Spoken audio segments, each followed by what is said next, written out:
Solid or wire tip? Which one is right for you? Now, when we're talking about solid or wire tip pyrography tools, the people that are asking this question are usually either just starting out with pyrography or they've been using one kind for a while and are wondering if they should consider switching up.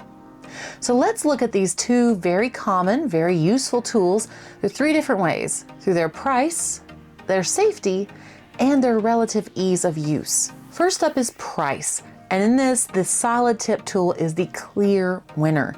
There are lots of little introductory sort of kits that you can get.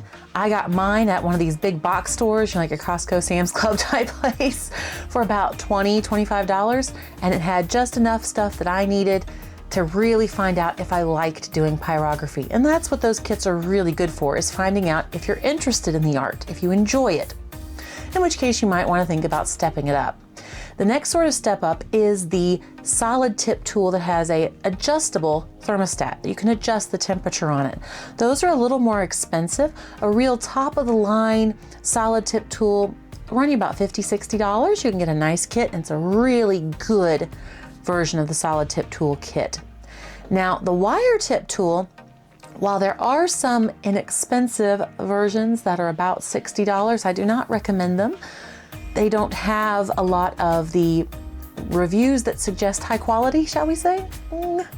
Hate being mean, but the ones that are the really nice professional pyrography kits usually are around $200. That's a big difference, absolutely. So especially if you're just starting out and you really don't know if pyrography is for you or not, I would absolutely recommend starting with a solid tip tool kit, one of those little introductory kits. Great way to find out if you like this art or not. The next area is safety. Now, the solid tip tool has some characteristics that make it a little less safe and a little more likely to cause burns if you're careless. So here's what I mean by that. A solid tip tool takes a long time to heat up and a long time to cool down. It often usually comes with a stand that looks like this. That's a little less consequential. There's not a lot of weight to it. So it's very easy for it to slide around the table. If you get an inexpensive toolkit, it also, usually there's their saving cost, they will have a short extension cord on it. So there's less give, less play in the extension cord. So if you're using it and you pull a little bit too rough or you pull a little bit beyond, you're not really noticing, you've gone too far, it can get jerked out of your hands. And when that's very hot, that can be dangerous.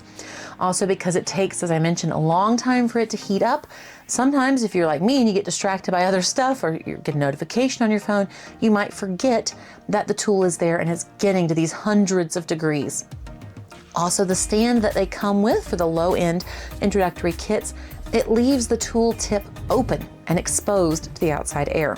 This makes it, again, very easy for someone who's distracted. I get distracted easily, so no judgment, to brush their hand across the table and accidentally hit it and then get a nasty burn. An advantage of the wire tip tool, and the nicer wire tip tools especially, it comes with this holder. Now, this holder has more weight to it. It's not going to get knocked around very easily if you bump into it.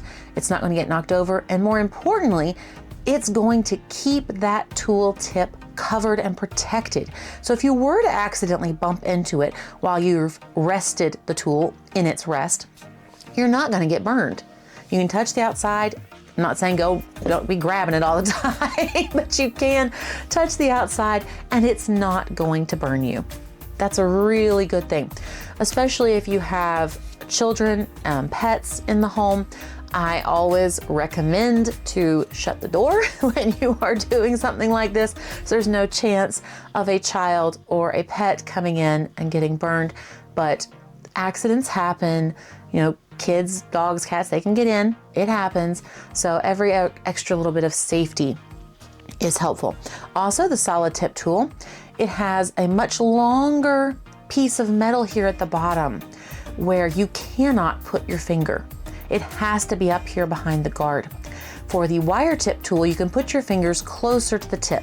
So if you're someone who's used to holding a pencil or a pen and you like to have your finger right near the tip, that solid tip tool may betray you and your fingers go too low and then you can burn yourself. So those are some safety considerations.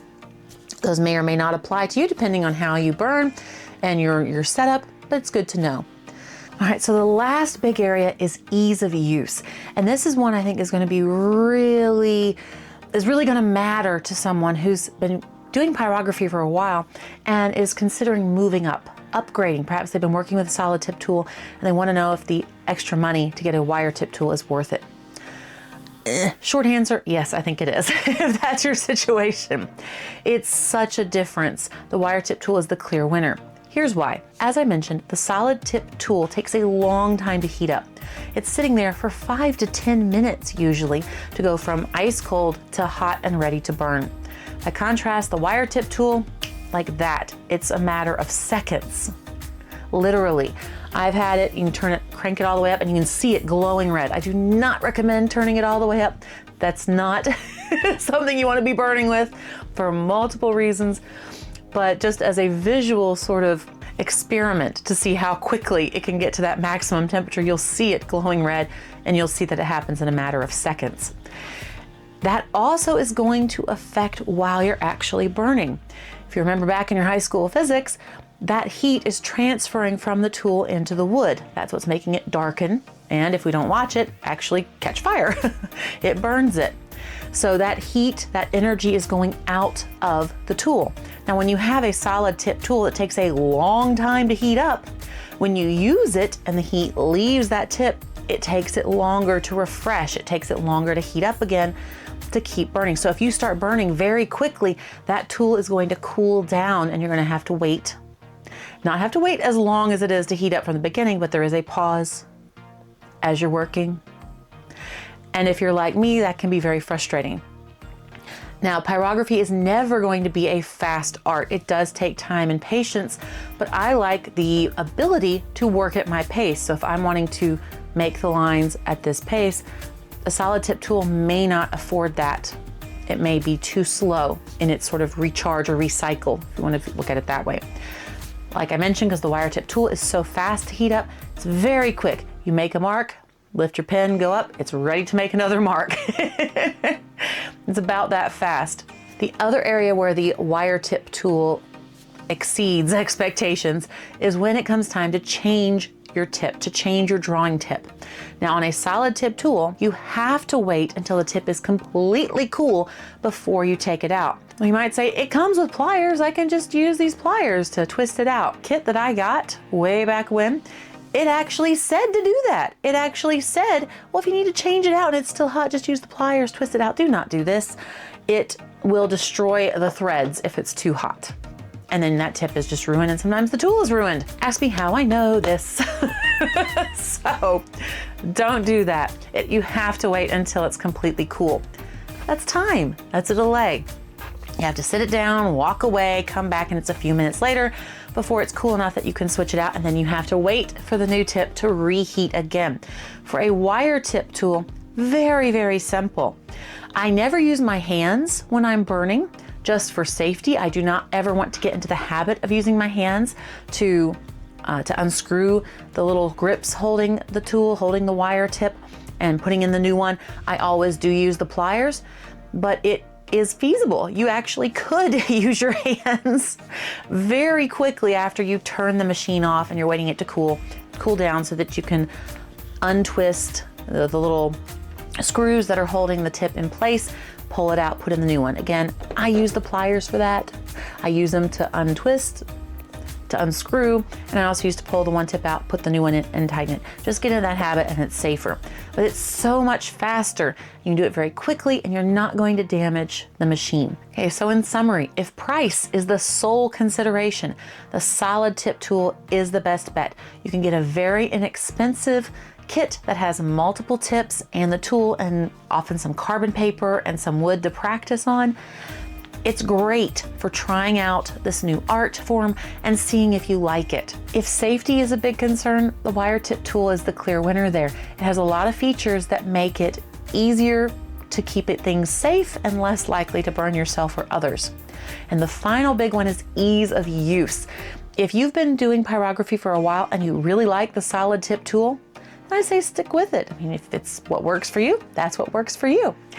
But if you are finding yourself like me, where you're getting frustrated by some of the limitations and the time constraints that are inherent to the solid tip tool, the wire tip tool is a great upgrade. It definitely speeds up the working process.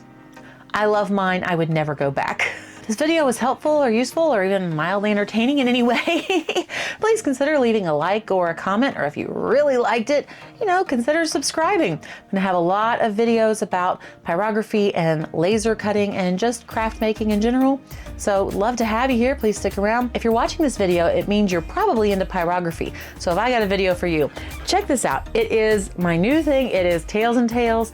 It is a combination of a time-lapse pyrography, realistic pet portrait, along with sort of a podcast of funny and heartwarming pet stories. So if either of those things sound good to you, either of those appeal, is where you check it out. Thank you so much for stopping by. I hope to see you again. Have a great day. Bye.